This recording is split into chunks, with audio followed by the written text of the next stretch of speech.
महाराष्ट्रात झालेल्या विधानसभा निवडणुकीमध्ये मॅच फिक्सिंग हा राहुल गांधींचा आरोप महाराष्ट्राचा अपमान करणारा आहे अशी प्रतिक्रिया मुख्यमंत्री फडणवीसांनी दिली आहे। राहुल गांधी खोट्या अफवा पसरवतायत असं म्हणत त्यांनी प्रत्युत्तर दिलेलं आहे। लोकशाही प्रक्रिया आणि घटनात्मक संस्थांबाबत शंका उपस्थित करून राहुल गांधी कोणतं विष कालवतायत असा सवाल फडणवीसांनी त्यांना केला आहे।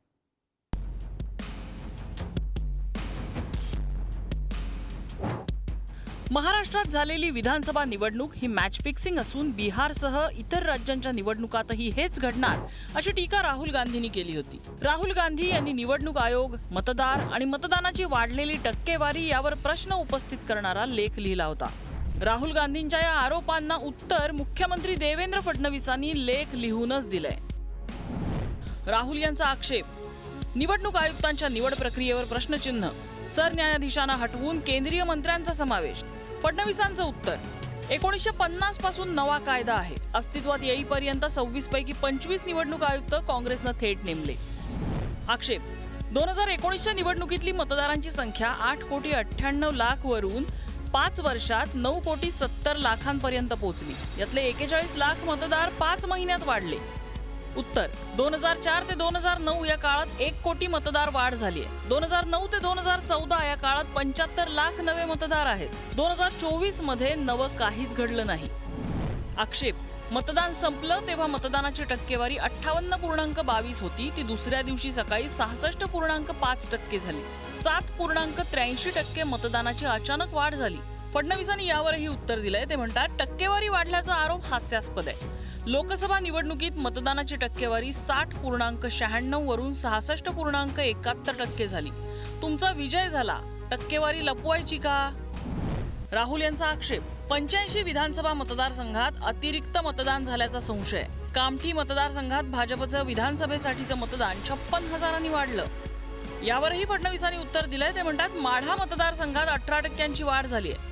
शरद पवार राष्ट्रवादी पक्षाचा उमेदवार विजयी झालाय। वणीत 13% वाढ झाली आहे। ठाकरेंची शिवसेना विजयी झाली आहे। संगमनेरमध्ये 12% वाढ झाली आहे। काँग्रेस विजयी झाली आहे।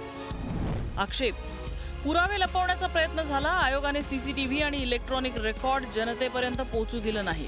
फडणवीस असं म्हणतात, काँग्रेसकडून लोकशाही प्रक्रिया आणि जनादेशाचा अपमान होतोय, ते जनतेला नाकारतायत। काँग्रेस अजून गर्तेत जाईल। मॅच फिक्सिंग झालेली निवडणूक लोकशाहीत विषासमान असल्याची टीका राहुल गांधींनी केली होती। यावर घटनात्मक संस्थांवर शंका व्यक्त करत राहुल गांधी कोणतं विष कालवत आहेत असा प्रतिसवाल फडणवीसांनी केलाय। सत्य आणि संख्येच्या आधारावर उत्तरं दिल्याचं मुख्यमंत्री म्हणतात, तर गोंधळलेल्या अवस्थेत निवडणूक आयोगाच्या वतीनं फडणवीसांनी उत्तरं दिल्याचा आक्षेप काँग्रेसनं घेतलाय। लेखाचं उत्तर लेखाने दिलेलं आहे, फॅक्ट्स अँड फिगर्स सहित दिलेलं आहे। त्याच्यामुळे मला असं वाटतं की आता तरी राहुल गांधी अशा प्रकारचं बोलणं सोडतील। लोकशाहीच्या अनुषंगानं आणि वाचवण्याच्या अनुषंगानं, टिकवण्याच्या अनुषंगानं काही प्रश्न उपस्थित करतात, तर निवडणूक आयोग त्याचं उत्तर देत नाही।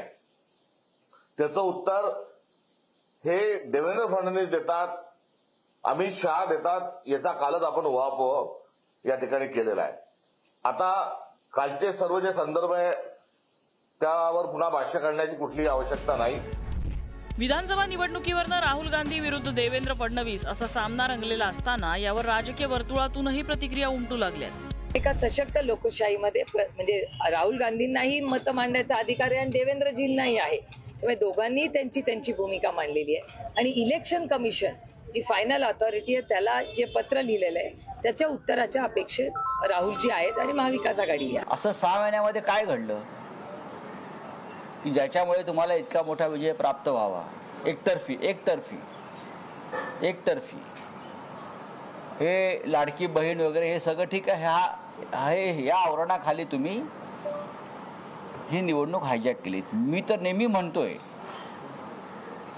की विधानसभेची निवडणूक झालीच नाही। मी मगाशीच सांगितलं की राहुल गांधींनी ज्या पद्धतीने महाराष्ट्रामध्ये लोकसभा निवडणुकीमध्ये मोदींच्या विरुद्ध तुफान उभं केलं होतं, कसं या ठिकाणी निवडणूक आयोगाचं गठन झालं, कसं काँग्रेस पार्टीने त्या ठिकाणी निवडणूक आयुक्त नेमले, त्यानंतर आमच्या सरकार आल्यावर देवेंद्रजींनी आजच्या लेखात आपण जर बघितलं दिसेल, मी त्यावर जास्त जाणार नाही।